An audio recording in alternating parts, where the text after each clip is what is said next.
Capes on the Couch podcast is for entertainment purposes only. Dr. Issues is a psychiatrist, but he is not your psychiatrist and does not have knowledge of your individual situation. For any personal mental health concerns, please consult your own healthcare providers.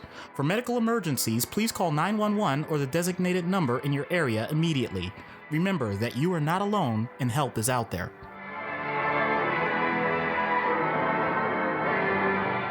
Hello and welcome to a very special podcast. I guess we're calling this Sipping Pop While Guarding Your Popcorn on the Couch. My name is Anthony Sitko, co-host of Capes on the Couch, and I am joined by quite a motley crew of podcasters, a bit of a menagerie. Why don't we, I guess, all go around and identify ourselves. We'll start, since I'm looking at popcorn psychology right now on the camera, why don't you three identify yourselves? Hi, I'm Brittany Brownfield. I'm a child therapist. My name is Ben Stover. I'm a clinical director and individual therapist. My name is Hannah Espinoza, and I'm a marriage and family therapist. And we're popcorn psychology.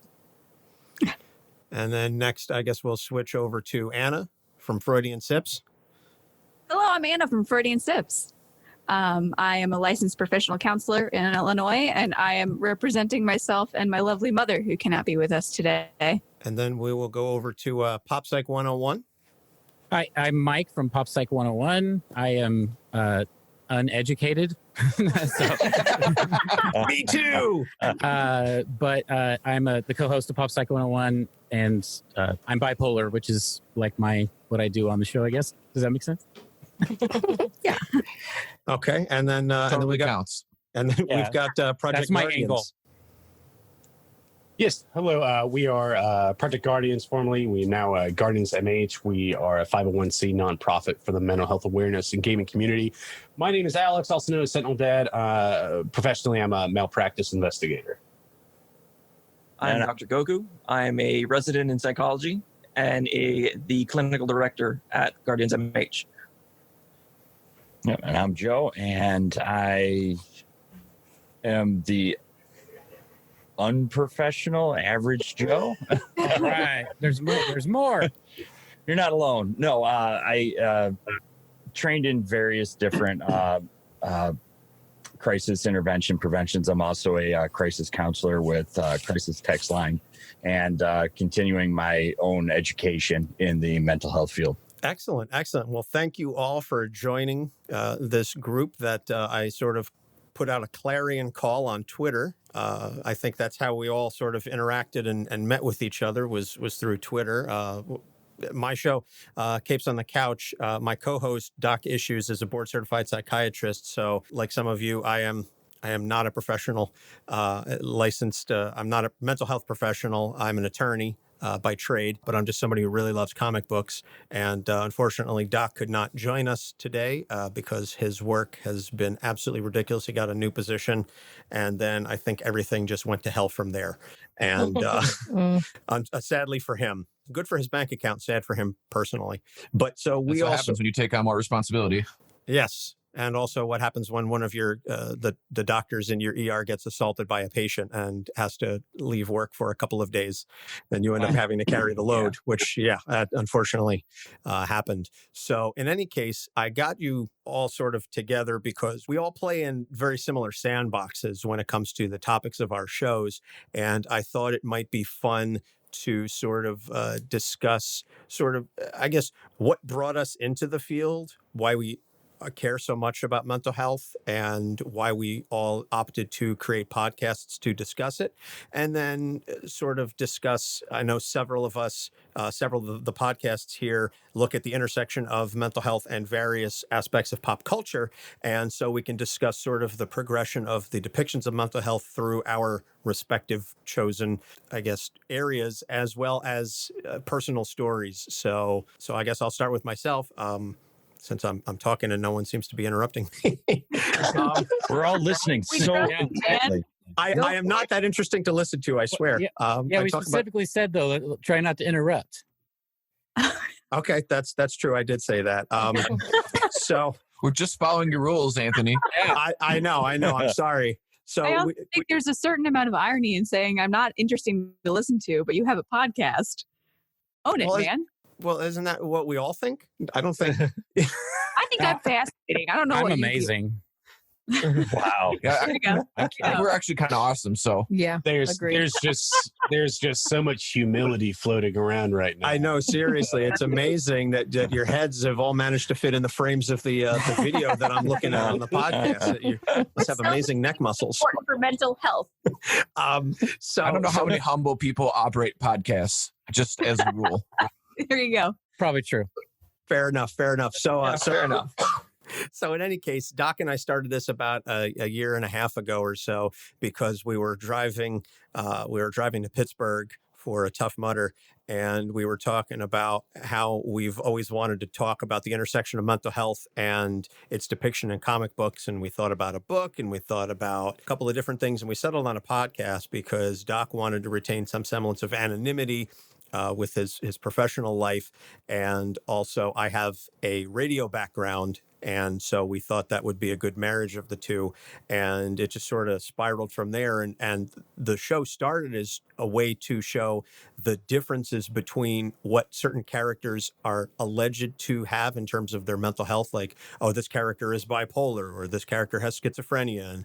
But what would that really look like? And what it's sort of, I guess, morphed into is a more general and broad-based discussion about each of the disorders that these characters have and how you would treat them, but also discussing how they would be treated in a real-life scenario, and focusing much more on the destigmatization of mental health in terms of comic books and pop culture writ large. So that's sort of how we got started. Anybody else want to take it from there? Sure, I guess we can go. So I credit The Last Jedi really with starting our podcast. Hannah and Brittany, I would sit around and discuss how well we thought that Mark Hamill depicted someone who was traumatized in The Last Jedi. And so we thought it would be very easy to discuss how well he represented trauma and how a traumatized person might respond to the massive amounts of complex trauma he has encountered throughout his life. And then when all the fan backlash started, like, well, what do you mean? Like, he's not acting like Luke? Of course he's not acting like Luke. Look what's happened to him. And then after we discussed it in the office several times, I went home and in the shower just had an epiphany. And then the next time I saw them was like, oh my God, we have to do a podcast. Because I know they both listened to them avidly. And I was like, we have to do this. Mm-hmm. That's where it started. Yeah, I mean, specifically with that movie, I remember there was something where we all loved that Last Jedi so much because we thought it was a really intelligent, like emotionally intelligent movie. And I think we were all really caught off guard by like what Ben was saying, the response to it. And so it kind of gave us an idea that there is not necessarily a need there, but there's definitely like still a disconnect between how mental health really looks in like media. And when it's done well, like how it's still kind of misunderstood possibly by the general population. And I think the other part really was that we all worked in community mental health and really wanted to help in any way just decrease mental health stigma because of all of the interactions we had with people around that, and really wanting to help people. Again, people are so uneducated about mental health in such a specific way that it really felt like this would be such a good way to help just increase knowledge about what it would be like and also what it's like to be in therapy. Because I think that also is so stigmatized as well. Right. And then I think the last thing that I'll say about us is what started it, at least got me thinking about it, was my favorite class I took in undergrad was a psychology and film class, and reading the textbook we use for that. And then also finding Dr. Travis Langley's books on like Batman and psychology and all the myriad of geek psychology stuff he has done. All of those inspired me to kind of go this direction with it and want to communicate about mental health to destigmatize it in the way Hannah was talking about and put it so well. Mm-hmm. And what podcast are you guys? We are Popcorn Psychology. Yeah, I just figured people would be like, "Who? I don't know who those three people are." You're probably right. Yeah, I definitely failed to mention that. I do that sometimes.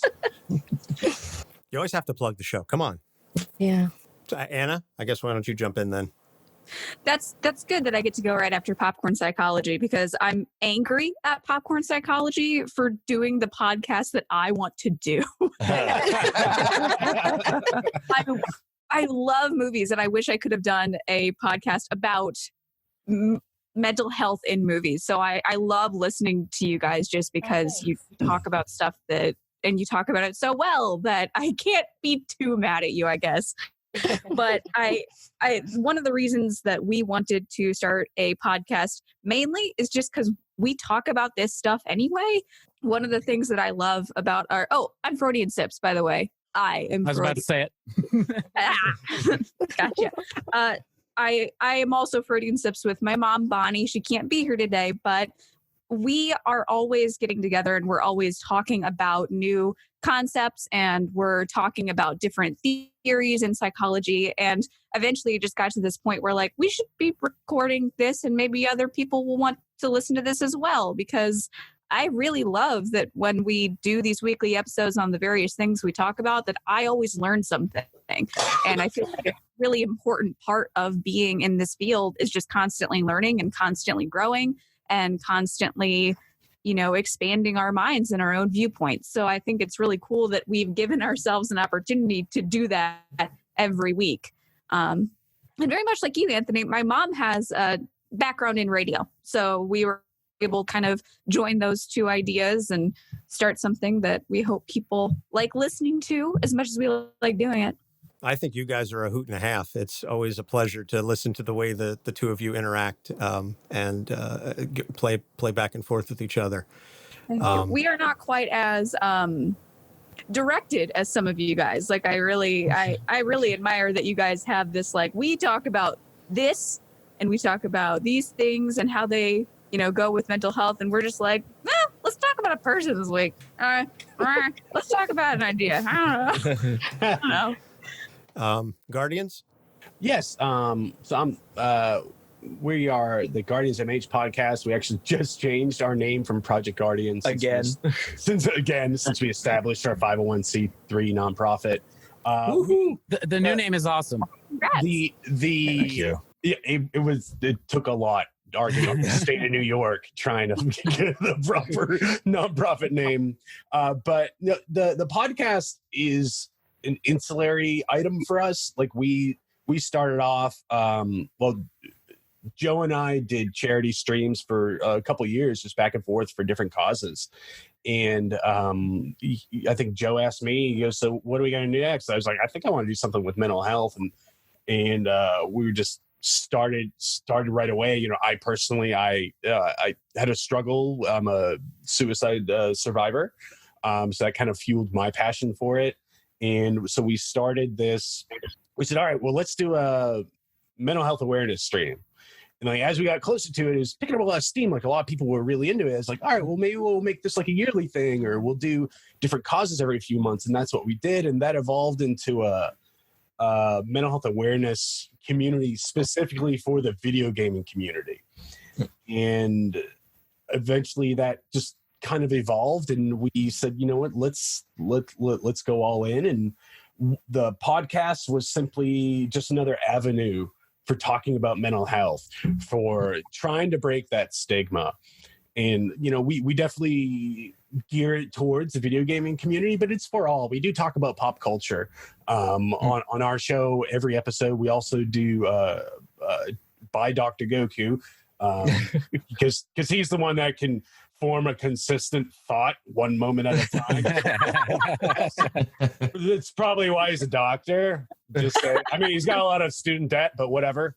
So we do a character analysis. It's either a video game character or pop culture character. Like on our most recent episode, we did Ash Williams, the protagonist from the Evil Dead series. Oh, cool. Dr. Goku. Hail to the king, baby. Yeah, it's my boomstick, brother. In most of the time, Dr. Goku tries to, throw a psychological spin on it and try and more or less diagnose the character, which is a lot of our listeners really enjoy it.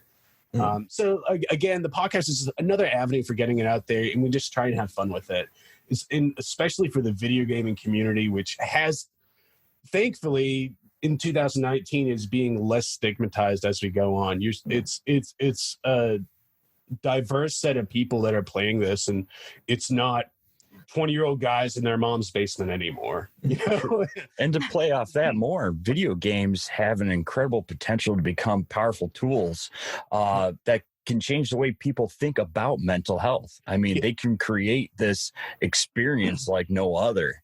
Like there's several games that have come out in recent years that depict mental health conditions and illnesses that video games have never really tapped into or were able to depict.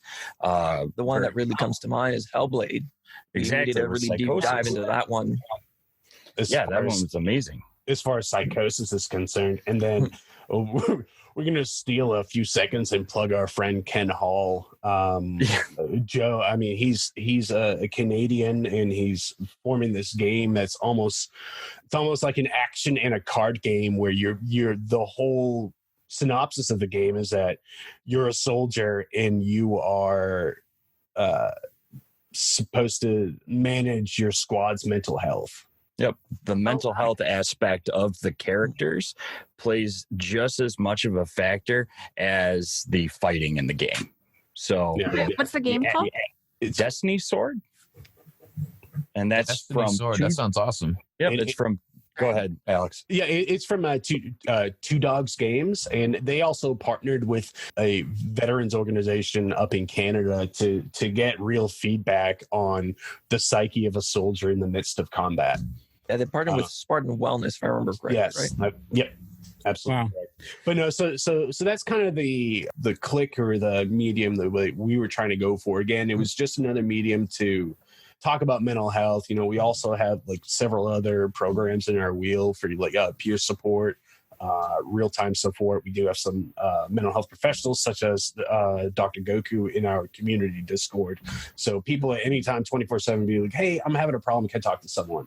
And we very much say, you know, we are not a substitute for professional care, but if you're in crisis and you want to talk to either a mental health professional or a trained crisis intervention specialist such as Joe and myself, you can do that. That's super cool. But that's such a resource, because I think a lot of people don't seek mental health because they don't know where to start. They don't know how. Right, and especially for the community we try and touch the most, like video gamers. There are, touching back on that stigma, there are a lot of video gamers who are, I think recluse is too harsh of a word, but people that are less socially Introverts. Introverts are less socially active. I know, like down here where I'm in Atlanta, like I have very few local friends. Most of my friends I know online, you know, like Joe, Dr. Goku, some of my other gaming friends. So having that medium to talk to someone when you might not have a confidant in your local area was very important to us. Yeah. Have you guys heard of the game That Dragon Cancer? No. So, and not to side rail this too much, I just thought the video game thing was so interesting with the mental health aspect. There is a father, he was a video game designer or coder, and he lost his young son, like 3 or 4 years old, to cancer. Yes, I know this game. Yep. Yeah, and it's obviously, I can't even imagine, you know, just so hard. He won one of the awards at the Video Game Awards recently. Yeah, this game is like he wanted to document what grief is like, and you play this game where it's more like a story game, but I guess you go through and kind of follow what happens like in the hospital and at home with his child. And it's kind of like a select this game, you know, point click game. But as the game goes on, you lose less control of what you're doing. And because the cancer won, you know, it's obviously at the end, like there's a lot of lessons to be learned about like how to deal with, you know, something you can't control or not. So I just thought that was interesting. Absolutely. No, it's very. That's I don't know how far we're actually going into game. Depression Quest is a really good little That's game. A great one. Yeah, it really gets you in the mind. I think it's especially important for people who don't have depression to play, because it really helps you understand what it's like to have depression, and that like out of control feeling is very, it kind of builds as the game goes on. If you don't like get help for this depression, then you just have less options. It's a really powerful, like really getting inside the viewpoint of someone who has depression. Yeah, I think another one that plays alongside that Depression Quest is actually Night in the Woods, which really depicts depression and anxiety as well, with somebody, that moves away from home and then ends up moving back home and then having that, isolation, and then the depression really hits them. It's a really interesting game and really touching. Actually, the creators of it, I can't think of the studio off the top of my head, but Adam and his wife, I'd met them at PAX, and they developed the game, and he actually suffers from depression and anxiety. So that's another one to look into. It's a really great game. But I'm gonna have to get you guys to send me a list of these. Yeah, no joke. We'll put them in the show notes. But in a nutshell, that's kind of where our podcast birthed from.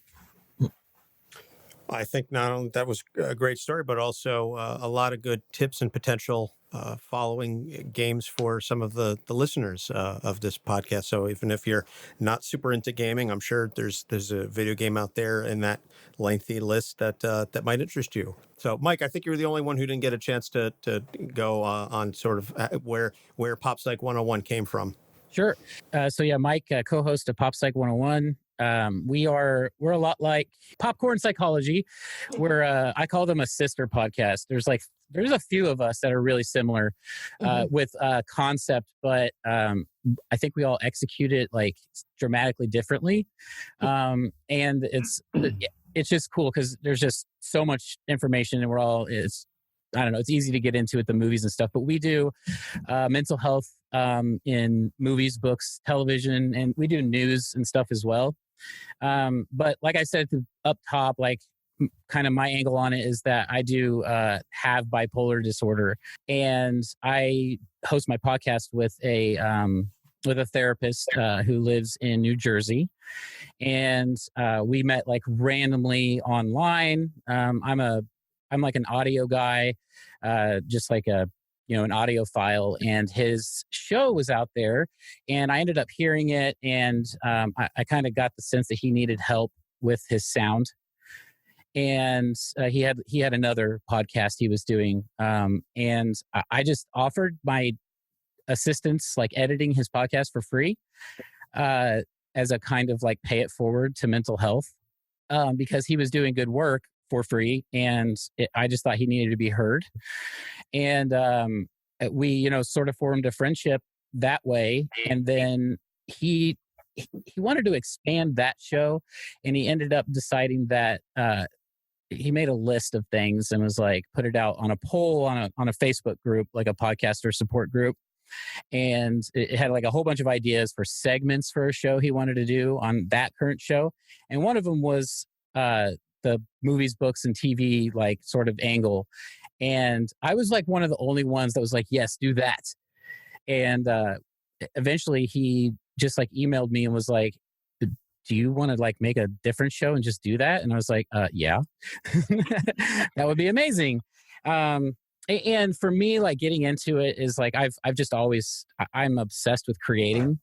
I can't stop. I've been, in bands since I was like 13, and I used to be a pitch writer. I was on an agency. We like wrote pitches for sitcoms for a while.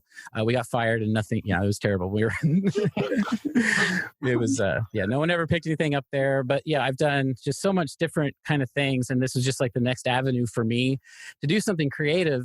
So I always do kind of like to say that when I joined Pop Psych 101, I started it very selfishly. It was just another avenue to create. And whereas I was like doing the helping him out because I wanted him to be heard with the audio for like free, doing Pop Psych I wasn't thinking like, oh, I could help people by making this show.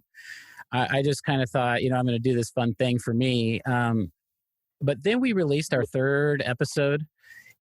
We did, is what we do is we find something in the media and we cover a very specific thing. For example, we did bipolar disorder in Silver Linings Playbook.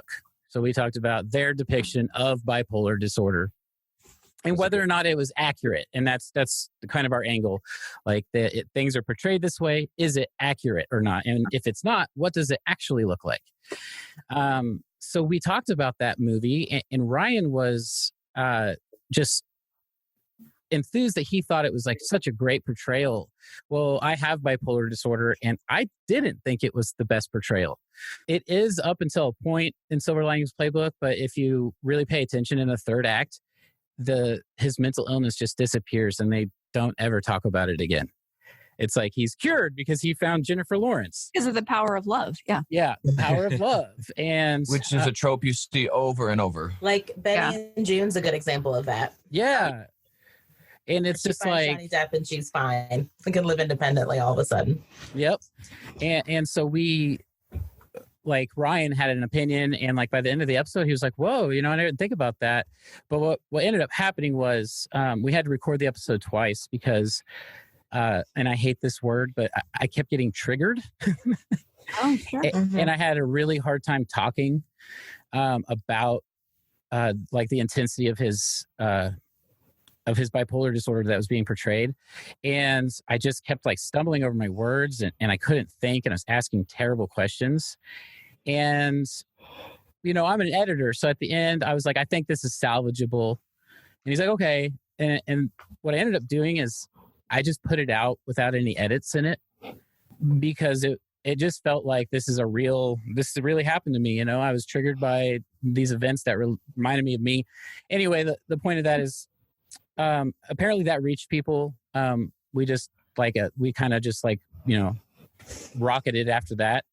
And we got a lot of response to it. But what we got was letters. We got a few letters from people about how much it helped them, and to see like somebody, and just kind of vicariously feel the same thing. And then my selfish need to make something just totally like 180'd on me. And I realized, oh, wow, there's this whole other thing. And so like my goal just shifted. And ever since then, it's just been kind of like trying to help people. So we have like a Facebook group where people can come and just talk about their problems if they want to, or goof around or whatever. And it's called Pop Psych 101 Mental Health Chat, but it's like way less about our podcast than it is about just what's going on. But other than that, yeah, we just fool around every week and have fun. That's awesome. I think we can all agree. I think we can all agree that like using the podcast as a medium, that like even if we just reach one person to at least consider and think about their mental health, it's worth it. Yeah, totally. Absolutely. And using pop culture or movies, video games, comics to show mental health as a relatable topic can really destigmatize things. And I use popular culture in my own private practice almost on the daily to either get a link with a client or work on a specific diagnosis or on homework for them to work on to help them heal through some of the difficulties that they may have. Well, I actually have a question. I do the same thing. Because it's all around us. It's something that we can all kind of baseline understand. Yeah, I was just going to ask, like, all of the professionals here that use that, like, because you guys are dealing with strangers, basically, especially in the beginning. And it's like, I don't know, do you think, like, most therapists and psychologists do that because, like, it's the way in? Not really. It depends on the therapist. No. Yeah. For me, I've had an interest in popular culture, mainly comics, video games, since I was a kid, and it followed me through undergrad. I did my graduate thesis on it. I got certified as a superhero therapist this year, and it's just part of my entire upbringing. And as a quick sidebar for the character analysis we talked about, we made Dr. Goku, as a Canadian, do a character analysis on Captain Canuck. True story. Oh, no. That was fun. Awesome. How did that go? Yeah. That was awesome. It was good. It was surprising. These guys are awesome. I'm telling you. Got to do all of Alpha Flight then. You can do Logan. You can do Wolverine. Not good. Yeah. All of that we haven't Sebastian. even touched on. We haven't All really the touched best any of the really character. big characters yet. Yeah. Ryan, yeah. the therapist on my podcast, like he won't do Batman. Yeah. Yeah, Doc- get that. Doc I won't fucking touch hear him. that. Oh You shit. know, He's like Superman it's and Batman done. are the people you don't really want to touch. That's what Doc says on our show all the time. He doesn't want to do Superman. He doesn't want to do Batman. We did Captain America, and even that was a difficult one to discuss. We only did that one because one of our top level patrons said, "Oh, I think you guys should do Captain America." It was like, well, Yeah, well, we did I Cap had 2, no and Cap allegiances. was tough. I mean, I talk about Batman in every podcast. yes, you do, Ben. Yes, you absolutely do. I'll tell Mostly you one of just to be. Mostly Whenever- to troll Hannah and Brittany. But Yeah, mostly it's just like a dick move. I'll tell you one of our favorites we did was Squirrel Girl. Aw. Nice. It's a very fun character. Hey, she was. So we've heard a lot of personal stories so far, at least, and getting back to some of the things that were being said earlier. That I forget who it was that said it. That if we can touch one person with the podcast, it's all worth it. And to sort of piggyback on what I think it was Mike that was saying, like, it got away from us. Like it no longer became about what we wanted to talk about, and then it became, okay, how can we really help people? How can we make this bigger than ourselves? How can we make this really impact the larger community and have something positive to say? And the great thing, and I'll sort of use this to segue into the next topic I wanted to discuss, is we've started talking to writers and we started interviewing them on our show.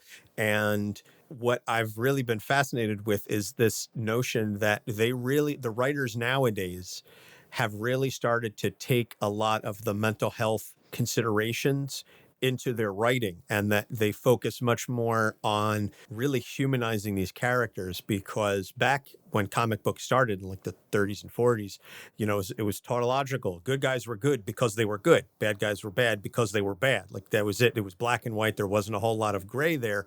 And then over time, really starting with the 60s, you started to see this little bit more of humanization and characterization creep in. And nowadays, we interviewed Jeremy Whitley, and he wrote all about the Unstoppable Wasp and Nadia Van Dyne, and how in the book she goes to therapy. And that is shown. And I interviewed Robbie Thompson at New York Comic Con, and he wrote Silk, who went to therapy. And I think one of the things that we're seeing now is this idea that depicting characters with legitimate mental health struggles is okay, and that it's okay to not be okay, and it's okay to show that. And when we were talking to Jeremy, his depiction of Nadia going through a bipolar episode, she went from the manic to the depressive.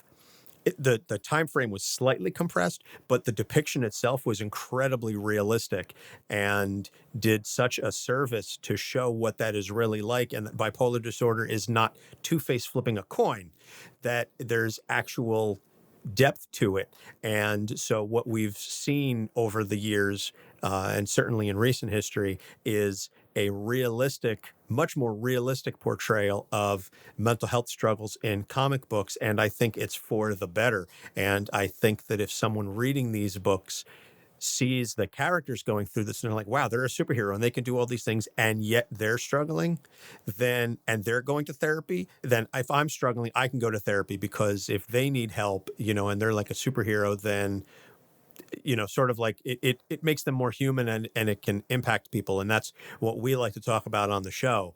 And I don't know what everybody else is. I'll just sort of throw this open then. I don't know what everybody else's experience is in your field of expertise or on your show or whatever, but what have you seen in terms of the depiction of mental health struggles throughout pop culture as it's progressed through time? I think if I can jump in, that I think one of the most important things you just said is that those characters are going to therapy. They're not just getting better because they're dating Jennifer Lawrence or whatever. They're actually working on their stuff, and they can. It's not just going to be a magical fix. It's going to be a lot of hard work. And I think that a portrayal that's been in media is something is going to happen. A big thing is going to happen, and then you're going to be better.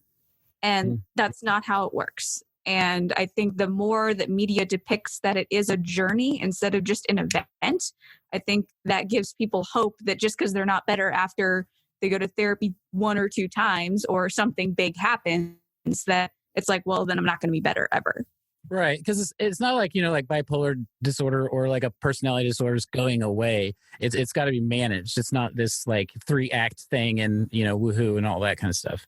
Right. Well, I'm done working on my mental health. Yeah. Well, I know for us, I know Dr. Goku's like a broken record with it, but it's a record everyone should keep playing. But I mean, mental health, along with your physical health, of course, is a marathon, not a sprint. Yeah. Yeah. And it's one thing I see a lot in my practice is some of the new clients, they want that quick fix. They say, all right, 1 or 2 sessions, because they're used to going to their medical doctor saying, all right, you have this, take this pill, you're good to go.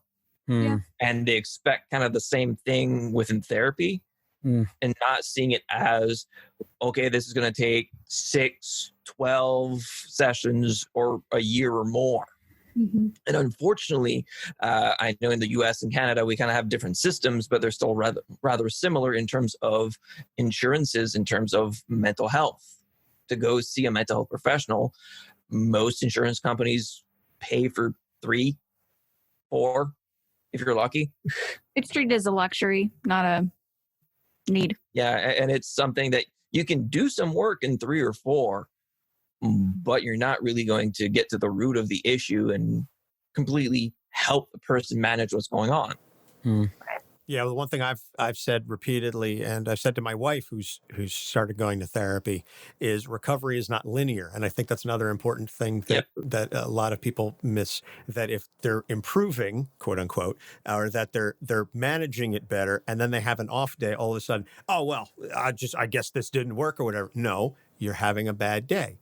It's a setback. It's not a reset. If you can keep that in mind, you, a general you, that if it's possible to keep that in mind, that it's not linear, that you may take 3 steps forwards and then 1 step back, and then 4 steps forwards and 3 steps back, or even 2 steps forwards and 5 steps back. But as long as you continue focusing forward, I think that's the key thing. And any pop culture depiction that shows otherwise, as you said, that all of a sudden, oh, I found the love of my life and therefore everything else goes away.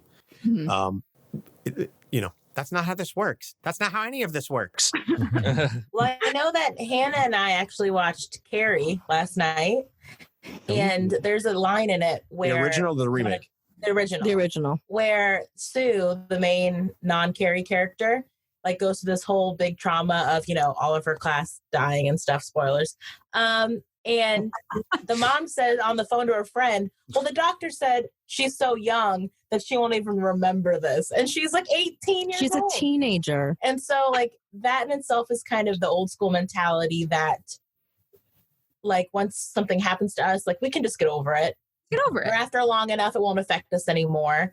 Mm-hmm. And I think that's something that always bothered me about older movies, that I think now a lot of movies have gotten savvy to. And I don't know also if it's because we now are in a time of these big cinematic universes where there are movies over years and years and years, where we're able to see how these characters are further affected by all the things that happened in earlier movies. But I remember Hunger Games being one that really impressed me when I read the books and then saw the movies of, oh, this really horrible thing happened to her. And then she's continuously affected by that thing. Not this idea that's in a lot of media where once the thing that is traumatizing is past, then they're fine. They can go back to baseline like nothing happened. Right. That series even ends kind of like that, where it's just and she's still affected. It's not she's doing her best. Ending. Yeah. And Peeta's still affected. Yeah. Mm-hmm. I was going to talk about movies because I have to go in 5 minutes. Well, you said you wanted me to talk about books. I'm not a reader. That's Ryan. But as far as books, are you talking about books? Thank God. Audiobooks. I have listened. Audiobooks are fantastic. Yeah, but just as far as generally the portrayal of what I've noticed, we're on 50 episodes now, so it's okay, I'm really starting to get a grasp on the portrayal throughout history, and just in general, I would say my opinion is that it's hit or miss in any decade. There are some earlier stuff like One Flew Over the Cuckoo's Nest that's just so right on, in my opinion. They hit the nail on the head with that one. Right. And even to the point we talked a lot about when we did that episode, people don't like Nurse Ratched in that. She's like this like horrible villainous character throughout all of media, right? Like totally well known. When really, when you look at it from like our perspective or even a professional's perspective, you're like, she's just trying to do her job. And they portrayed her that way. And she just got a bad rap because she had to be forceful, you know? Well, yeah. And of course, when you take into account like the period in which it's supposed to be depicted. Yeah. And there's a lot of sexism. She was burnt out. Yeah. I feel like for 80% of that movie, she's handling herself like a professional would. And when you watch that movie when you're younger, you identify with McMurphy and go like, oh, the system is screwing him. But then as you get older and more of a professional, you're like, no, McMurphy has antisocial personality disorder and is continuously demonstrating deviant behavior. Oh, he's the worst, you know, entertaining, but he's the problem in that area, you know.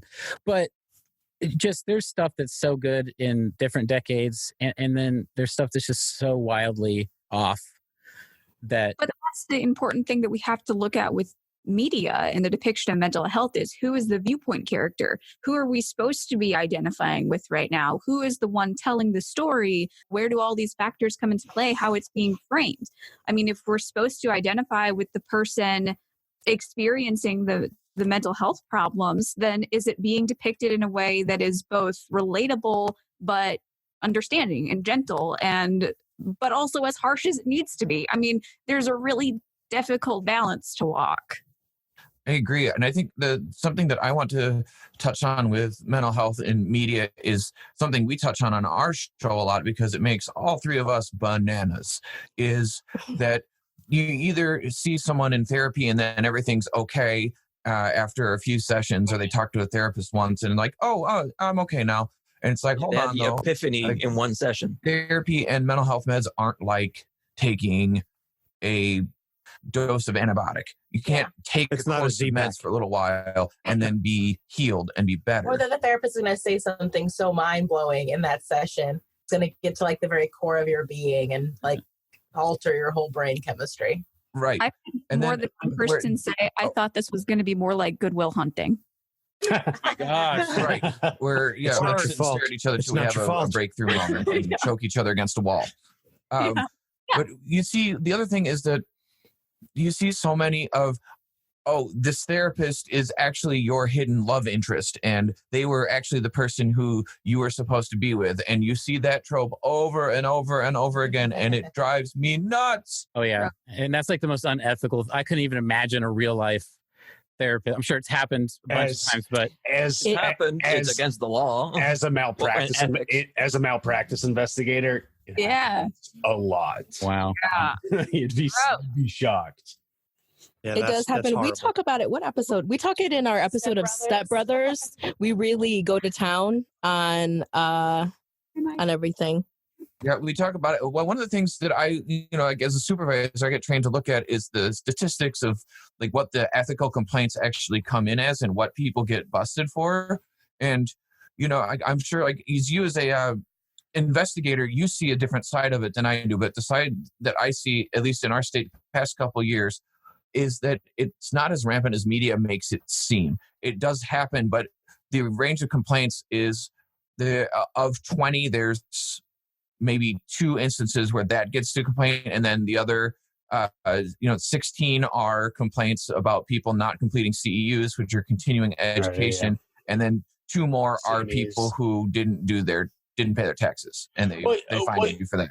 Yeah, and the sad part about it is that a lot of the times that these kind of things don't get caught until it's someone under investigation for healthcare fraud, which is about money. Right. It's a sad part of the North American healthcare culture. But yeah. So I guess the next thing is, I know we were talking and we've had a couple of personal stories so far, but what drove certainly maybe the professionals then speaking as a non-professional, what drove you to come into this field, or why is it that you wanted to enter and into helping others? Was there something that happened in, I guess, in your past? What's your origin story? I'll put it in comic book terms. Let's start with Anna, because I know Anna has to go soon, so I want to get her out before she pops out. We already lost Mike. I mean, I guess my origin story is that I have a lot of trauma in my past. My father actually has antisocial personality disorder. And so growing up with him, there was a lot of abuse, especially emotional abuse. And so I have grown up struggling with depression and anxiety. I've got a touch of OCD. There's a lot. So I know what it's like to be in the client's position. And so I just kind of, as I got older, this solidified in my mind, like I want to help people who are going through this kind of stuff. I think that's really common in therapy and being a professional. A lot of the people I met in schooling had the same kind of stuff where like they, if not they themselves experience this kind of stuff, then they know someone really close to them who does. So it does help to have that kind of inside perspective. If we're going to talk about media, then I know how important media is in just kind of opening up that it is okay to struggle with this stuff.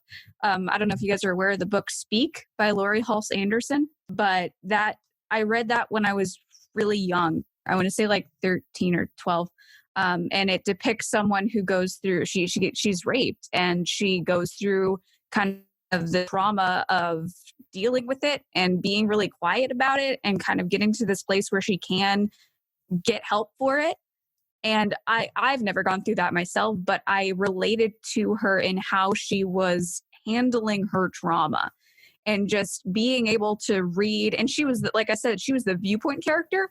So just being able to read something from someone who was going through the same emotions I was going through was really powerful. And I think that if we're talking about the depiction of mental health in media, that is something we need to think about, is how the people that are going through the same things are reading these and seeing these films and playing these games and saying, oh my gosh, it's okay to experience the things I'm experiencing. Like you said, like, oh my gosh, they're a superhero, they can deal with that. You know, they're a superhero, they're going through that.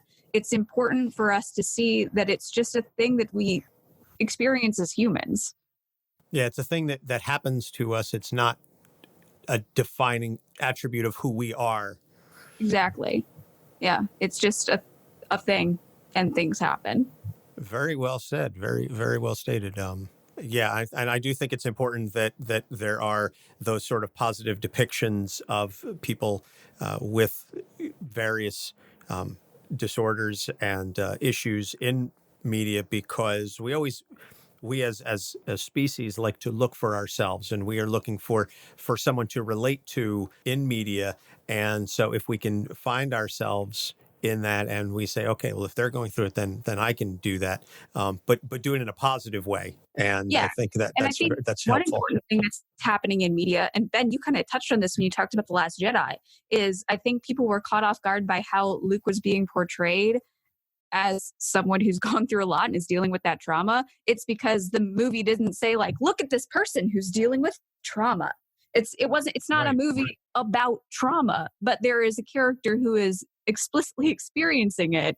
It just isn't stated. And I think if a movie or a piece of media isn't explicitly stated as, oh, a book about mental health and mental illness, then it kind of gets shoved under the rug a little bit. Or completely misinterpreted or eviscerated, even in the case of Last Jedi, by many fans. Like, if you look at how Joker was depicted, like it's very clearly depicted that this is going to be a mental health movie to take on Joker. And Last Jedi was, you're right, not even remotely. It's like, it's Star Wars, it's awesome, and go and enjoy Star Wars. I'm like, this is very different movie.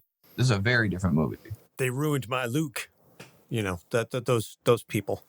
Mm-hmm. The butthurt fanboys. Mm-hmm. Yeah. So I guess I'll jump in really quick. This is Hannah from Popcorn Psychology. I started seeing a therapist when I was 25. And my first therapist told me that maybe I should think about becoming a therapist. And I was like, what? I don't think so. I have way too many problems. So I struggle with depression, anxiety, and past trauma. And it was one of those experiences where once I got to grad school and I was sitting in my first marriage and family therapy class, it really felt like that was where I was supposed to be. And since then, I've been able to complete everything. But really, I think being on the other side, having been a client, I think sometimes really is helpful when it comes to having a good idea of what it could be like for a client coming in. Like at the end of all my intake sessions, I pretty much say, thank you so much for coming in. I know it's really hard to tell somebody all of your stuff, and I really appreciate that you're able to be as open as you were, just because I think it's something that could be really stressful. So, and I think, what I really like about doing our podcast is that we really get a chance to kind of lay it out for everybody and to kind of point out like, no, this is not how things work. This is not what this would actually be like. And I think the other thing that I think is a little bit different about ours is that we have 3 different mental health professionals. So I think it's also really helpful to show people that all 3 of us look at things in a different way, which I think again talks to how important it is to have a really good fit for your therapist. I think that's something else that people don't realize, that, it's so hard to make that phone call and make that first appointment. And then you go and you're kind of like, I don't know if I really like them, but then feel either A, like then I'm not going to go anymore because I don't like them, or B, that they can't do anything about it. Right. Not one size fits all. Exactly. And in speaking like professionally for what I do for a living, like all these people are licensed. It's definitely here in the United States. Like depending on what state or territory you live in, you can research all of these people online. The federal, state, and municipal governments are mandated by law to produce data pertaining to the professionals past, like where they graduated from their independent schools, what kind of certifications they have, if they are someone who can prescribe medication. By law they have to list like what kind of stuff they're billing to Medicare and Medicaid. So you can do your research and you can kind of pick up on red flags if you think someone might not be a good fit. So I highly suggest anyone to do their research before picking a provider. Yeah, and I also if I've had several people who have found me on like Psychology Today, which is one of the places that people find us, and they'll send me an email and say, hey, can I just talk to you? And I'm like, absolutely. Like, I will absolutely talk to you and answer questions, just so that for, not for like an hour, but so to give you a sense of what I'm like. Like, yes, it says it on my profile, but sometimes we just have to Exactly. Like, does it feel like you understand what I'm going through? Not necessarily, instead of having to wait until that first appointment and try to wait for that. And so, my anxiety has actually been something that I have to deal with when we record. Like, I have a whole setup. I'm currently holding on to like a crystal and a rock. It's like I have the whole thing I have to do. And actually, if you listen to our episodes, I don't really talk that much in like the first 5 or 6 episodes, because I'm so anxious and so worried about voicing my opinion and people thinking that I don't know what I'm talking about. And so, even that, can sometimes come up. And so I think it's also part of why I like doing this so much, because it's also actually helped me feel more, feel better about that. I know what I'm doing. Syndrome. Exactly. Those I have to go, guys. Bye. Bye, Anna. But thank you so much. Thanks for joining us. Those personal rituals are so important. Like, I myself, thankfully we record late at night, but I tend to have an adult beverage just because I have a horrible, debilitating speech impediment. Which doing the podcast, and I kind of host it on behalf of our co-hosts, it's kind of helped me in my comfort level, so my stammers and my stutters don't come out. So it's one of those things that's helped improve my physical health as well. Go so far. I don't take the opportunity to tell my story very often, so I'll give you guys kind of a rundown. So in my family, there's a long history of depression and also substance abuse. There's several people in my family that have died from alcoholism, and it's a returning struggle. It's actually why I generally don't work with substance abuse, because I have to draw a boundary for myself there. But as far as myself, I've dealt with depression and ADHD throughout my life. If you've listened to my podcast, you probably heard my inattentiveness happen at times where I get distracted by things. But I also, at one point, due to that unique combination, was misdiagnosed with bipolar for a long time and took medication for that ended up poisoning my kidneys. And that has created a sense of anxiety in me that I have to deal with at times about like just existential, like how's this going to impact my life and how long my lifespan, and try not to be angry and bitter about that happening, but also being able to come up to a point where I can understand the medical side of things that clients go through and the consequences of actually giving someone medication and how to kind of work with them to evaluate the benefits versus the cost, because I still do have to take medicine to manage the depression and anxiety, but I'm super weary of it because of what taking medication for years that I did not need due to a misdiagnosis. So it's helped me a lot to identify with that. I also am a cancer survivor. I got diagnosed with testicular cancer in 2016.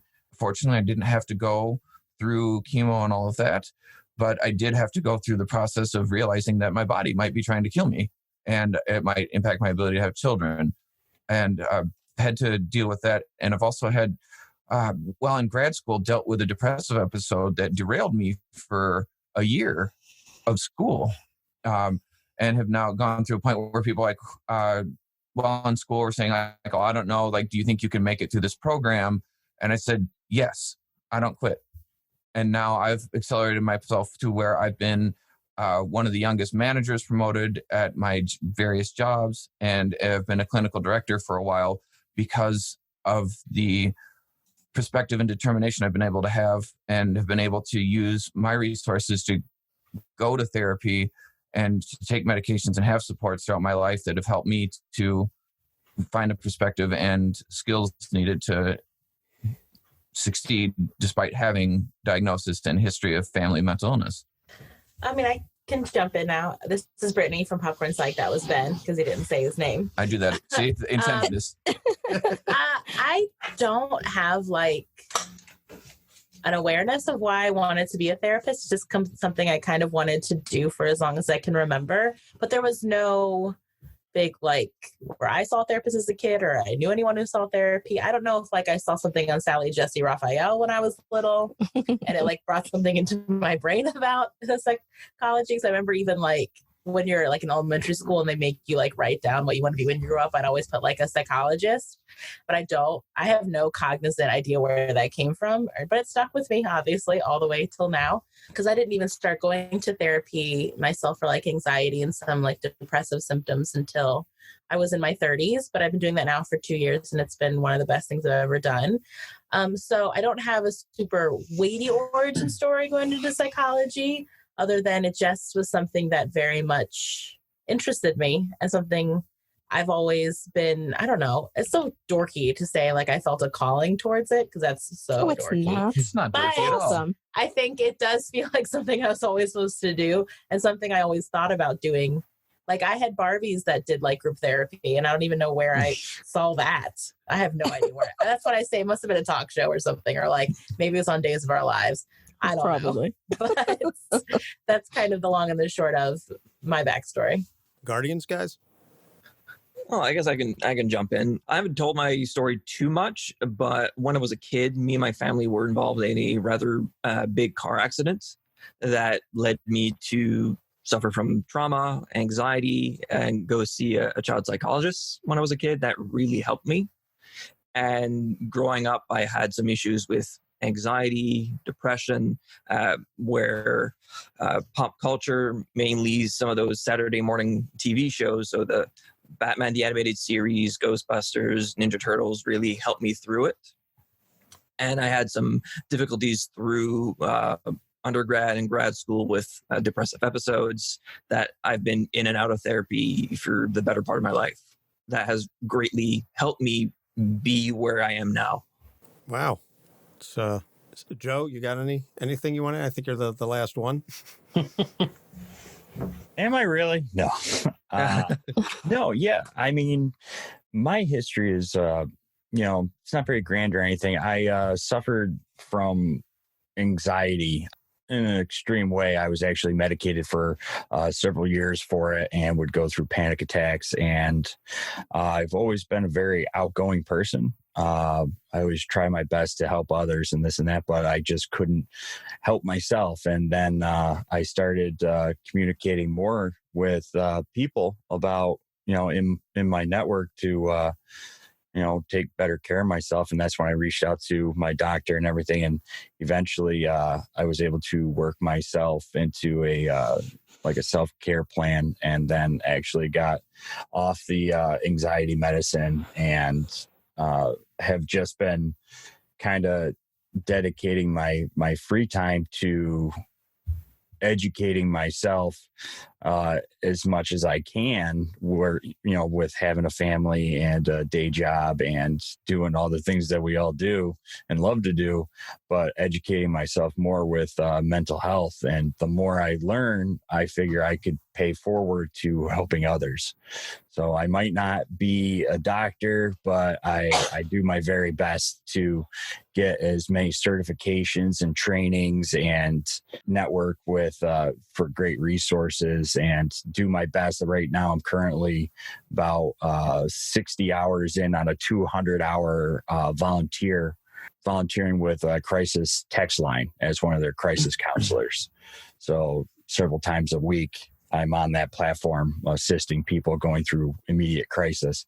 And that's where I am right now. That's my story. And I'm just an average Joe.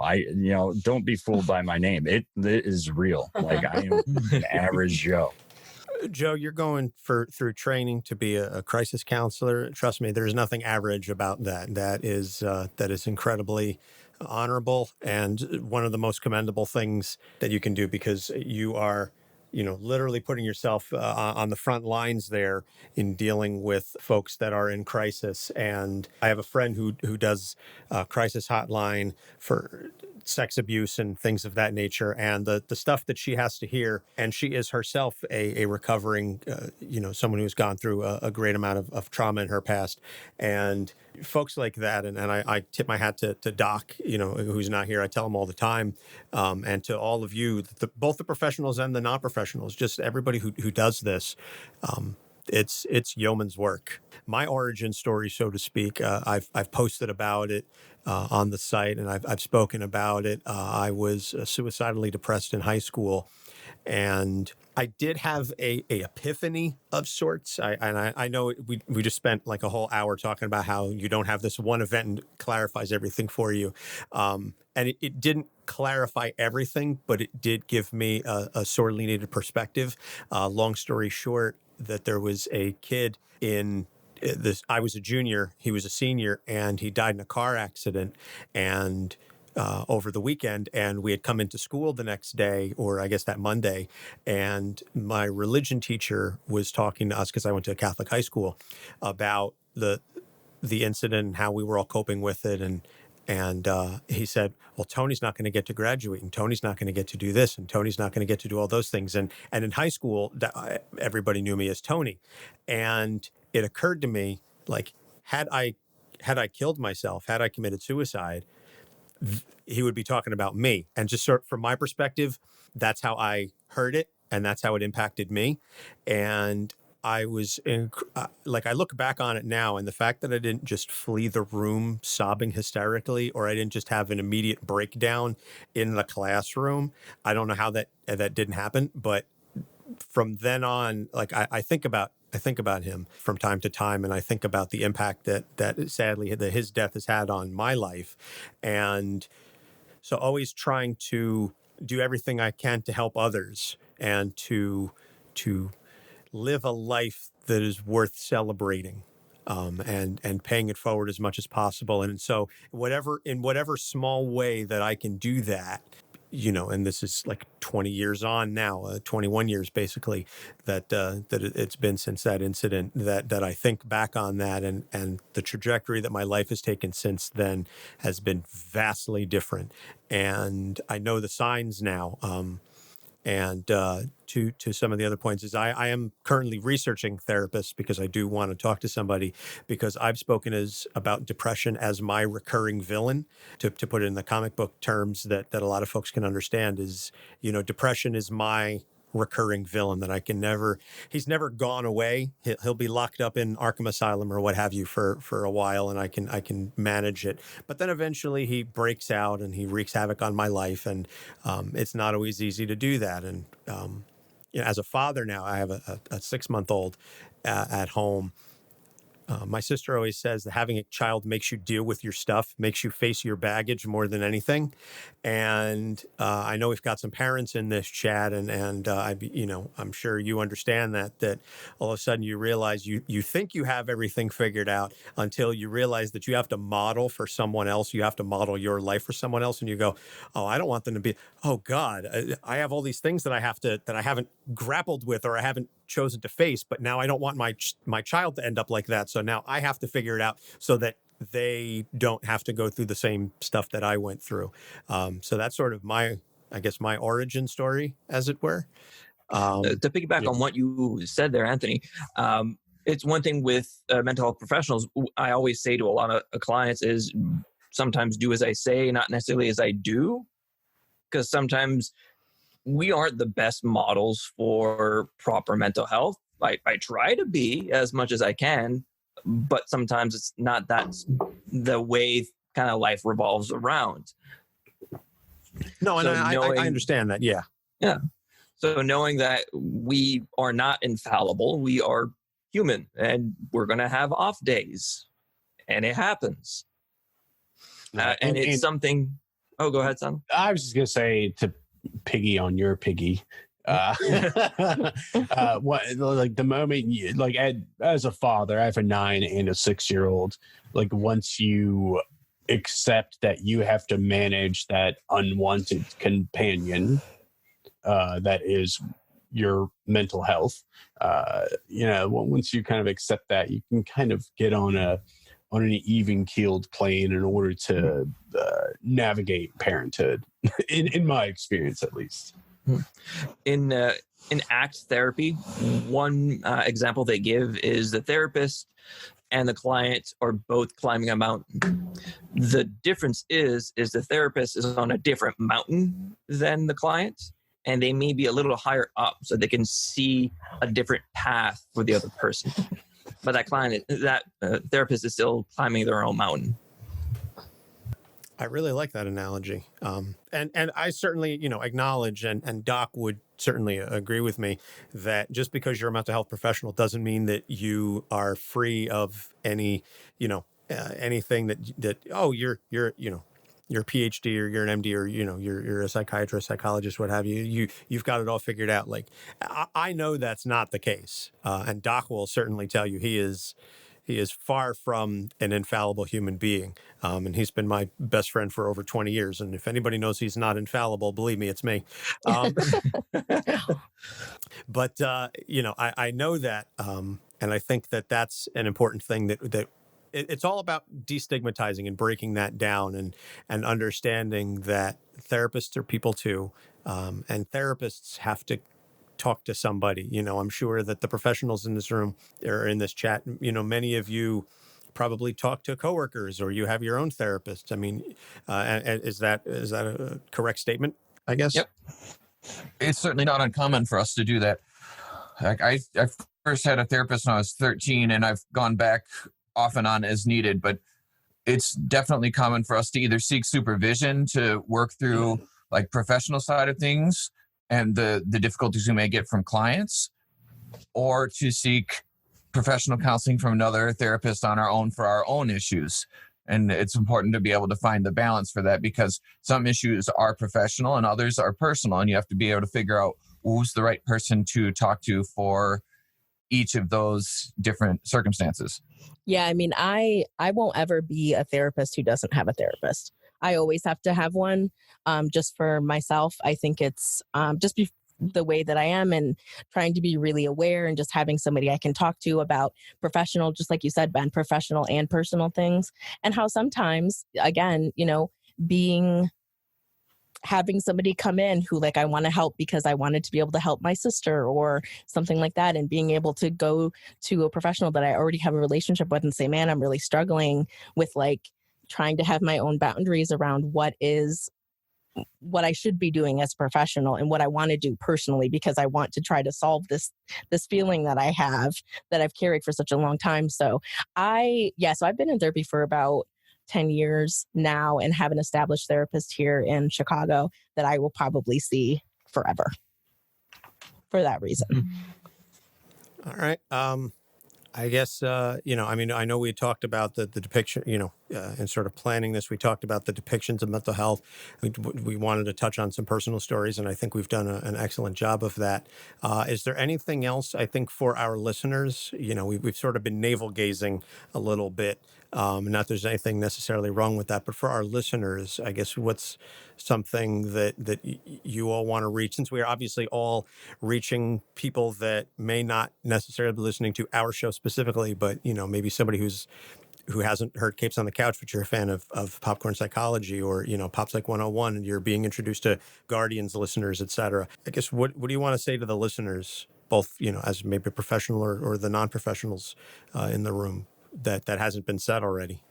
I would say that if you're struggling with your mental health and how to orient it, and talk to someone, almost anyone, even if you don't want to talk to someone, find a stranger.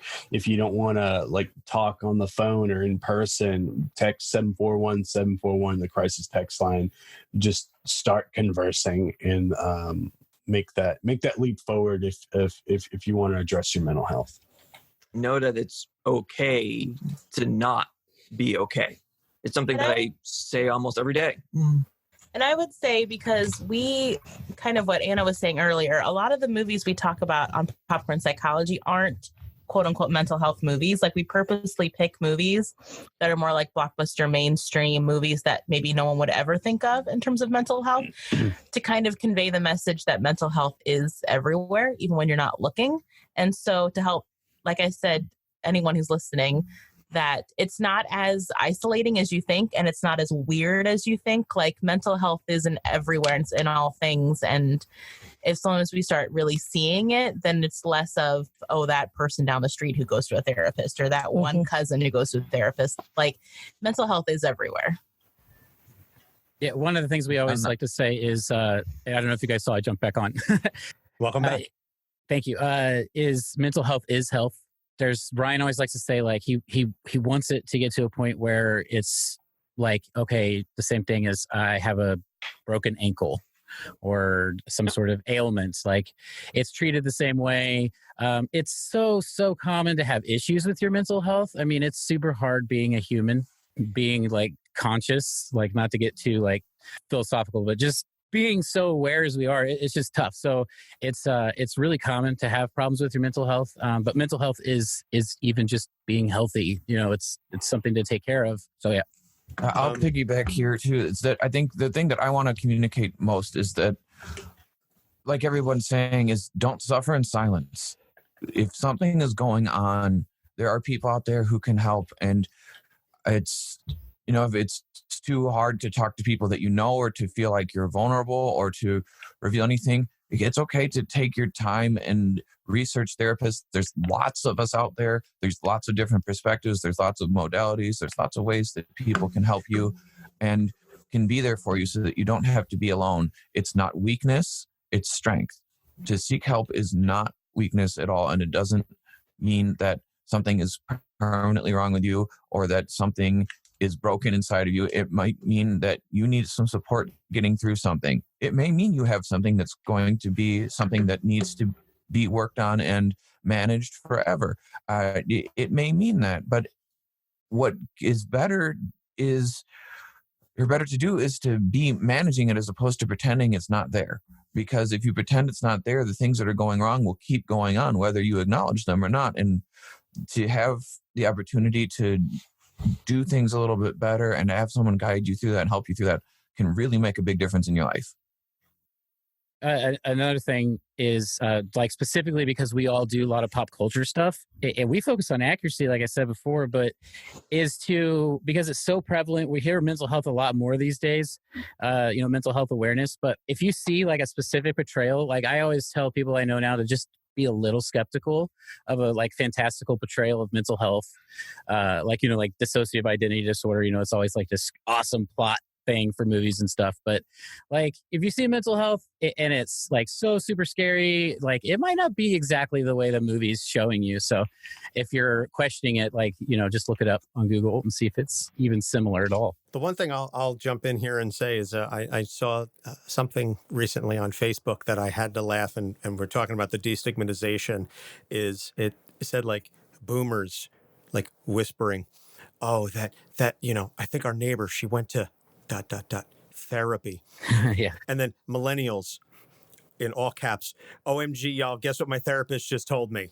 Like, and I had to laugh because I think it's so true though, that there is this discussion that at least, as a millennial, an elder millennial, as Eliza Schlesinger would say, but I still technically am a millennial. 82, damn it. Same. There is this. I'm so glad you admit that. that there is this much more openness about it, and I think generationally that the millennial generation and Gen Z or whatever the kids are calling themselves these days, that they are not going to have those same hangups about stuff. And then maybe, just maybe, by the time my son has children, should I be blessed to see that day, that I'm not going to go so far as to say that it'll be fine and there will be no problems, but I think it's going to be a lot less stigmatized. And I'm hoping that this trend continues, that it won't be spoken about in hushed tones, or that, they're talking to someone, those waspy, type folks that are, always interested in other people's business. Like, yeah, they're getting help. What are you doing about it? They're getting help. You're judging them. Who's the dick here? So I think that our generation is a lot more open and freeing about that. And I hope that it continues. Again, not that it's without problems, but that we are moving towards that state that hopefully, one day we will see that it is, I had to go to the therapist is as common as, I had a sniffle, so I went to the doctor to go see it. And ideally, it'll be integrated more into everything, like school, and your overall, like getting a wellness check will also include psychology. Like that's my hope, is that it just becomes just way more integrated into everything, and less of a very specific odd thing you do that you have to make the very pointed choice to do. Yeah, I was just going to chime in real fast that I'm in New Jersey. One of my state legislators, who I've actually known for a long time, is a good friend of mine. He said he introduced a bill to allow students in, I think it's maybe just high school, or maybe high school and grammar school, to take mental health days. Like it's going to be actually allotted, that in addition to your sick days, that you get mental health days. And I think he allotted 3 or 4. Obviously, you can't take every day as a mental health day, but it's something that it is. Absolutely. That is an acknowledgement that there is something that needs to be done about it, and we have to give these kids the ability to say, you know what, I'm burnt out. I just need a day where just whatever, and no questions, no judgment. Just take the day. I'm 37. I take mental health days from work, so you do need them, and it does happen. It does happen. It happens for all of us. And I think one of the things I wanted to comment on, since we're here in Chicago, is that our teachers union is currently striking right now. And one of the things that they're putting on the table, they've been offered like a 16% raise, and they're even refusing that, because one of the things that they're saying is we need nurses, we need social workers, and counselors and librarians in our schools, because the schools are often splitting mental health staff between schools, and that's outrageous when you have as many kids in the school. And I'm really happy to see that and fully support them. No, and that's the most important, like, when you're young. That's the onset of so many things, particularly in high school. Yeah. But I think also it's just the messaging of, are we prioritizing mental health at that age? Like, if it's not even in your school, then you're already starting the messaging of mental health is not important. Absolutely. Or it's not something we prioritize. We don't talk about that here. Yeah, we don't talk about that here. This isn't where you come to talk about that. Uh-oh. It should be a class. You know what I mean? I think I literally just Sorry, posted. all my headphones just died.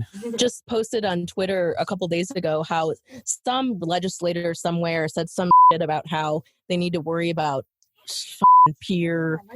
Oh, I forgot. We're swearing. I'm sorry. My brain totally went out the window. I'm sorry. I did make it this far. Anyway, it was about, they were talking about peer pressure. And I went on and said, no, you know what? Peer pressure has been a thing forever. I'm not so much worried about that. You know what I think would be really helpful? Let's teach kids what mental health symptoms look like and maybe what it might feel like for them and the difference that would make in, especially when we think about the onset of some mental health symptoms and illnesses come between the ages of 17 and 24. The amount of people that I have in my office who have no idea that is the time when things may shift and why college might be so hard blows my mind. Even giving some general information would be so much more important than worrying about peer pressure, which will always be a thing. I couldn't even imagine, like when my stuff started, it was like around 19. And I started with like some of the more manic symptoms. I also started having like really bad panic attacks. Like I went to the hospital all the time. Yeah. If I had just had any information back then about the fact that the panic attack is, yeah, it sucks, it's scary, but like, it's like, it wasn't going to kill me. Like I could have saved a lot of money. I could have probably been a lot more comfortable. I probably would have got over like that phase of the panic attacks quicker. Like I had no information back then. Yeah. And I think that is what continues to be heartbreaking, that not only are they not teaching sexual health at all, which is bananas, we're also not talking about mental health at all. And there's just so many things that would shift and so much. And I think it would impact stigma. Absolutely. I think it might even be one of the things that would completely wipe it off, because then it would be completely normal to learn about mental health in school, kind of what you said, Ben. Like if we make it a part of everyday life, like it should be, because it is already freaking happening, then it would, I don't think stigma would be a thing anymore. Not to get out on a soapbox too much, but one of the things I feel plays a big part into that is how spread thin mental health professionals are. Absolutely. In terms of there's not enough to go around, and the ones that are practicing are just overloaded in terms of how many clients and the workload that they do have, that they don't have enough time to do a lot of that education or able to spread the message about mental health and symptoms and what's going on. I will Doc would agree with you, but he's not here because he got stuck at work because he's short-staffed. So, right, to case in point, exactly, right. Case in point. And I want to piggyback here on that is that I was a supervisor. I mean, I still am, but I was a supervisor in a community mental health agency where Brittany and Hannah and I all worked, and we worked with the most chronic population. We worked with people who were hospitalized, and our goal was specifically to intercept people who are in the hospital and work with them on getting the resources to decrease hospitalizations, which, benefits the insurance companies, which manage Medicaid now, which I have issues with, but that's for later topic. But it helps manage that, but it also helps decrease the crisis moments of going to the hospital, because every time you go to the hospital is a traumatic moment. It's not something that's fun. It's not something that feels good. And it is like a loss of freedom moment. And something that we would see, especially supervisors, is that the number of people that we had to assign to one clinician was outrageous. It was just outrageous. For this high population, we'd have like 100 people to a clinician, and the amount of paperwork and regulations that kept coming. Like when the job started, the program lasted 4 years. When the job started, it was a breath of fresh air because we were able to have some freedom and the amount of documentation we did was sensible to what we were doing. And as time went on, it got so absurdly ridiculous that staff were burning out. Yeah. They couldn't handle the workload and do the interventions that the people needed. So it became a constant struggle of, do people have time to do the work that they need to do in order to make the interventions that they need to do, and also complete the paperwork that the regulators are demanding be done? As someone who's been hospitalized inpatient twice for suicidal stuff, and intensive outpatient for a while too, is when you get there, you're already really lonely. They take your shoelaces, and it's getting better, but like where I wasn't very comfortable. And then the people are so overworked that you're there for however many days, and you could fit all the meetings you have with people inside of like 2 hours, and you're there until they let you leave. So what ends up happening, you're not working on, there's just not a lot happening. So you end up, for me, like I ended up doing a lot of exaggerating about how much better I felt so I could get out. Yeah. I worked in a different field because I work in private practice, but it's kind of the similar type of thing. I had to reduce my caseload just because it was so much, and it just creeps up so fast. Right now I'm close to 100 clients, and I want to be around 80 just because I have insurance companies and regulations in terms of paperwork and things to write for either insurances, lawyers, a variety of things that I just do not have the time to do. And I know that that's the entirety of every professional in my city in terms of there are none in terms of free spots because we're so overbooked. Yep. It happens to all of us. It all reaches a point where I would have 4 more appointment slots or so in a day available if I didn't have to do as much paperwork as I have to do. I mean, like everything, there's a lot of different parts to this that need to be shifted and changed, but I'm glad that at least we're here and we're able to make a change and reach people that aren't coming specifically to see us. And I think the idea that helping one person, we've talked to a couple different people, or I think I was interviewed by somebody for a paper not that long ago, and they asked, what was your goal? Like, what is your goal for having your podcast? I was like, my goal is to help one person feel like they are heard or understood, or help them understand that they can get help if they have the resources. Like, and that's already happened. So we've kind of already met our goal.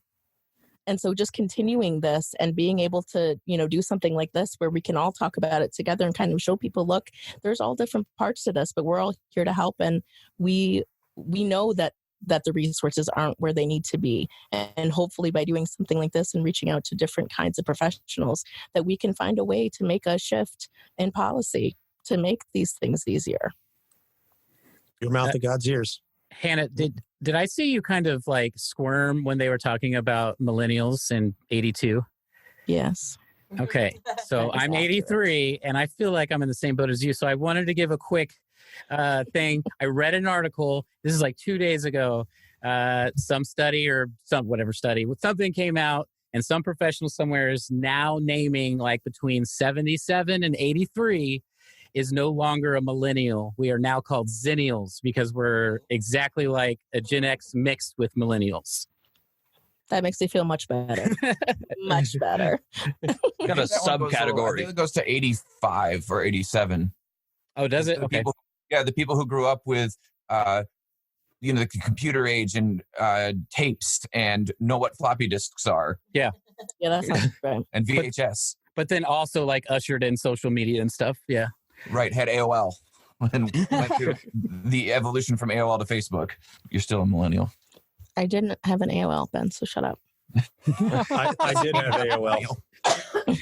Totally. I did have AOL. I had, what did I have? I had Juno before AOL. Oh, yeah. I remember that one. Did you post that to your GeoCities page though? Oh my God. No, I did have a GeoCities page, but I was on AOL by that point. I had a Zanga. I I had a Zynga. Oh, I've never met anybody else who had a Zynga. I don't even know what that is. Oh my God. I hope Everyone was nobody like, younger is totally. listening right now. And it was Zynga with an X because it was cool. I played Doom on floppy disks. Oh my God. Same. Oh, I played yes. Wolfenstein on floppy disks. Oh, Yes, that's sir. the Me best too. game. Wolfenstein Love 3D. Wolfenstein. Amazing. All right. I think we've, I think we broke away from the topic a bit. Let's, I guess I don't know what else to add. I mean, we've been going now for an hour 40. I don't know if any of our listeners are going to hold on for this long by the time the episode comes out. So do we just want to, wrap things up and I guess tell everybody where they can find you all on the internet and social media and all that? So I guess I'll get started. You can find us at capesonthecouch.live. We have Instagram, Twitter, and Facebook at Capes on the Couch. We have a Patreon page that you can go to, patreon.com/capesonthecouch. We have a TeePublic page where you can go and buy cool swag with our logo on it. And you can find me personally at Anthony Sitko on Instagram and Twitter. The views expressed on my personal page do not necessarily reflect those of Capes on the Couch. I feel I'm a little more free with my thoughts because I don't have to be on brand, so to speak. Who wants to jump in next? We can go. So we are Popcorn Psychology. You can find us at popcorn_psych on Twitter, at Popcorn Psychology on Facebook, and we're also on Instagram. I'll let Brittany tell you what that is, though. It's Popcorn Psychology, Ben. There we go. I do not use the Instagram. I'm a grandpa in that respect. I don't know. But, Instagram is. so you can find us in all of those places, and anywhere you find podcasts, we are available as Popcorn Psychology. And we look for popcornpsychology at Gmail if you want to send us a private message, and Patreon. We also have a Patreon now, patreon.com/popcorn psychology. If you want to check out a place to get some cool swag and interact with us, we're very responsive on any of those outlets. So please reach out to us if you want to talk to us more. And for GuardiansMH, you can find all of our resources and all the ways to get in touch with us just at guardiansmh.org. Twitter, Instagram, Twitch, all the social media places just at GuardiansMH. If you want to get involved, let us know. We also have a Patreon, which is linked onto our website as well. Me personally, you can find me most actively on Twitter and Twitch, just at Sentinel Dad, extra D on the end. Notice how we all got quiet because we were allowing Alex to do the close for us because he does it every time. We'll mess it up. It's true. That's why I don't go on vacation that much. For me, again, at GuardiansMH, but me personally, you can find me pretty much everywhere online at SSJ5Goku28. There you go. I guess poppsych101.com if you want to find us. You can go there, and then all of the social medias are at poppsych101. And then we're on all the platforms. You can listen to us everywhere. I don't think there's one we're not on. In places. And I know Anna with Freudian Sips had to leave early, but you can catch Freudian Sips just at Freudian Sips Pod on Twitter, and also FreudianSipsPod.com for their podcast. Yeah, I literally just brought up their page just to give them a plug because I didn't want Anna to feel left out. Yeah, exactly. Same. I brought it up. Yeah, I can't plug my personal page because I'm a Making a Murderer fanatic, and I would just annoy people. So. There's a podcast I follow. I don't remember which one, but in addition to their main account, or I guess the creator is a big fan of Big Brother. And so like every time there's an episode, everything is spammed with hashtag BB21, so much so that on TweetDeck I had to mute it because I just have to mute anything with that hashtag. I just have to leave because you're spamming my feed. I'm trying to talk to people and all I'm getting is stuff about people living in a house that I don't care about.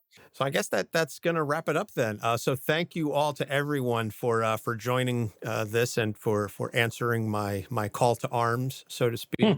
It has been an honor and a privilege to share the same space and to play in the same sandbox with all of you.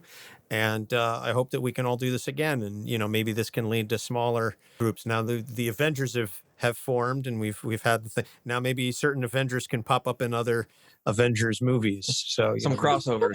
Oh, God. Yeah, it's already happened in a couple of these. Well, I was going to say, yeah, I know, Popcorn Psych and us have shared the the stage together. Oh my gosh. I went on with Guardians once too. So yeah. And I know Doc has been meaning to reach out to you, Dr. Goku. I know I keep telling him, but and that'll be just him so that the two of you can talk all real therapy type stuff. You don't have to worry about me. We can nerd out.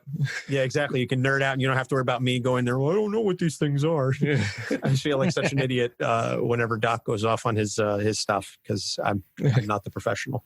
I'm totally going to make a graphic mental health Avengers of all of us. Oh, Yay. Oh, sweet. I think that. Well, then you need to get that done before this episode drops, so that we can put it as the art for the page. Right. And, Anthony has the Cap tattoo, so he might get dibs on Cap. Yes. If we're all Avengers, can I be Captain America? Moon Knight. Or Moon Knight. I'm okay with all that. my tattoos are DC comics. Everyone. I feel so alone. Put in the tweet after this who you like, and I'll figure something out. Awesome. That's fantastic. So again, thank you guys so much for doing this, and we'll have to do this again at some point. Yeah, thank you so much, Anthony. Thanks for the invite. Thank you, everybody. Yeah. Capes on the Couch podcast is for entertainment purposes only. Dr. Issues is a psychiatrist, but he is not your psychiatrist and does not have knowledge of your individual situation. For any personal mental health concerns, please consult your own healthcare providers. For medical emergencies, please call 911 or the designated number in your area immediately. Remember that you are not alone and help is out there.